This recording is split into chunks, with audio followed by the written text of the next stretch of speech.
Welcome back to the International Business and Law Academy. My name is John, and last time we talked about the NAFTA, the North American Free Trade Agreement's goals and reservations, trade barriers and investments policies between countries of Canada, the US, and Mexico. So this time we will focus on the tariff system of the United States.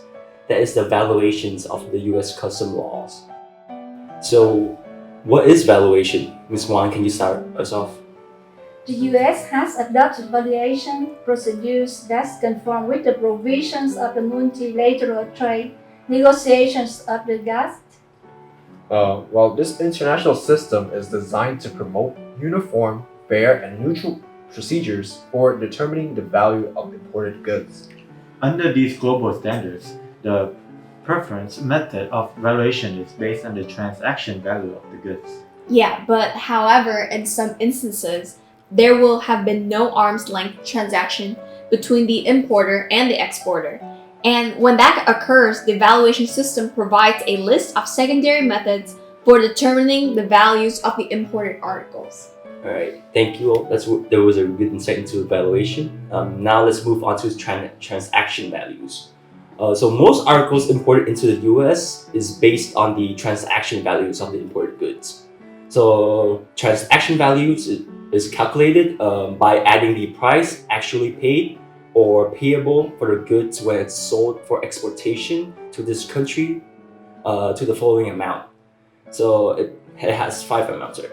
So based on packing costs incurred by the buyer, selling commission paid by the buyers, the values of any assist, royalties or licensable fees the buyers is required to pay as a condition of the sale, and any proceed of the subsequent resale, disposal, or use of the goods that occurs to the seller.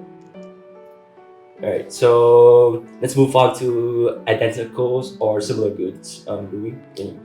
So we can distinguish if the goods are identical, means they are the same in all aspects and is produced by the same manufacturer and in the same country as the imported articles. Whereas goods that are similar is when they are commercially interchangeable with the imported items and produced by the same manufacturer in the same country. So Ms. Wan, what happens when a transaction value cannot be obtained? When a transaction value cannot be obtained for the imported article, identical goods or similar item, customs attend to appraise the dutiable value under the deductive value. And so can you go into what deductive value is? Deductive value is the resale value of the imported goods in the United States with certain additions and deductions. Under this method, customs calculates a unit price of imported articles, identical goods, or similar items. Yes, the cost related to the packaging of the goods and then added to the unit price. The following amount is deducted from the unit price: commissions, transportation costs, insurance expenses, customs, duties, federal tax, and the value of any further processing after importation. Good. Okay, let's bring up a computed value. Please, Smart. When the dutiable values of imports cannot be discovered through any of previous methods, customs use computed values. And under the computed value procedure, the value of imported articles is calculated as the sum of 4 factors, which are 1. The cost of materials, fabrication, and other processing used in the manufacturing good. 2 is the manufacturer's profit and general expense if they are usual in the exporting country. And 3, the value of any assist unless they are already included in the previous 2 steps. And lastly, the cost of the packaging of the materials for export in the US. Alright. So now we will move on to the rate of duty, which is one of the most important topic on this chapter. After classifications and valuations of the import, customs are assessed the liquidated duty. This amount varies depending on what type of duty is appropriate. So accordingly, this section begins with an examination of the various types of custom duties. Then is focused on the importance of identifying the countries where the imported good originated from. Alright, so let's talk about the type of duties. Torrin, can you? The three principal types of duties are ad valorem rates, specific rates, compound rates. Well, most duties are levied on the basis of ad valorem rates. This is a percentage of the value of goods. Thus, if the rate is 6% ad valorem, good values at 100% would face a $6 in duties. The appropriate as valorem percentage is discouraged for its classifications in the harmonized tariff schedules. Alright, so let's move on to the specific rates. So a specific rate is calculated as a predetermined amount per unit of weight or other quantity, and whereas a compound rate is some combination of the ad valorem and the specific rate procedures. So about the country of origins, both duty-free status and an actual rate of duty on imports often depends on the country's origin of the goods. Substantial transformation in the country is of the origin of where the place the imported article was grown and manufactured or produced. However, in many instances, goods are composite of numerous materials, many of which originated from different countries. When this is the situation, custom applies a rule of origin test to determine the appropriate country of origin. Labeling requirements. The country of origin of goods is important for another fundamental reason. Most foreign goods imported into the United States must be labeled, so the ultimate purchaser knows the country of origin.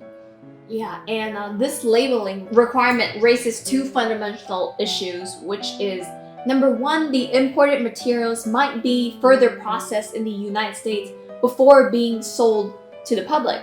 And two, the determination of who actually is the ultimate purchaser of the imported goods is an issue also, because the ultimate purchaser of the good is a buyer who received the product in substantially the same form as when it was imported.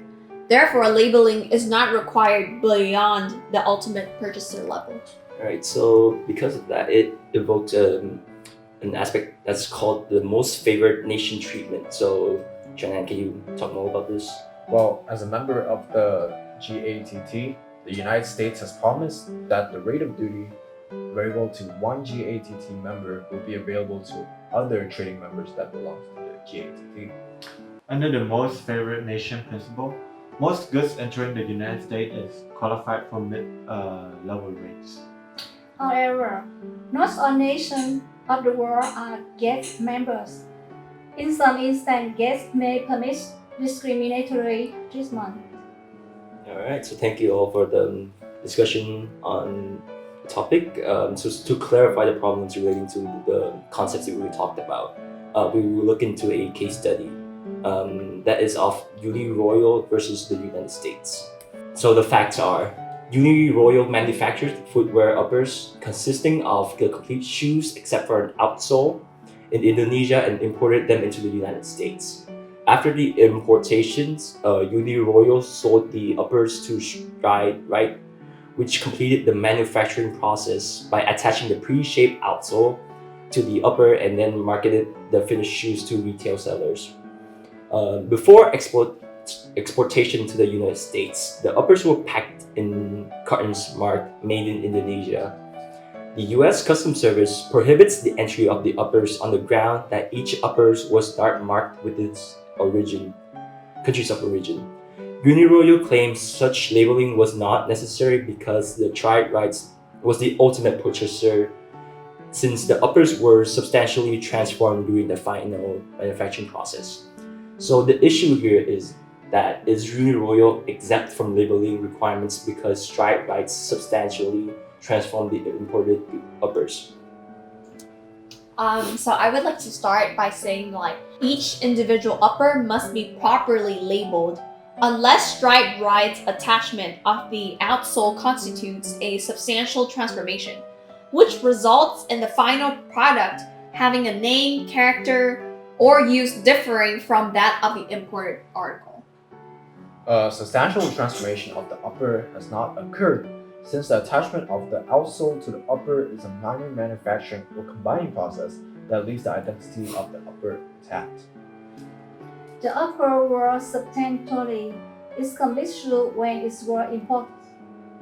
The manufacture process performed by the tri-rite required only a small fraction of the time and cost involved the producing the uppers. Alright, so thank you to you for the discussion on the case.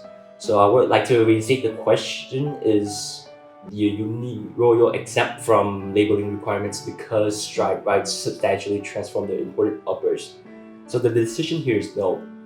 Every article of foreign origin imported into the United States must be labeled in such a manner that it is ultimately purchaser in the US is aware of the countries of its origin. Alright, so that concludes. That finished up our lessons. So do you have any questions or comments? Alright. Thank you again to the International Business and Law Academy and especially Dr. Son.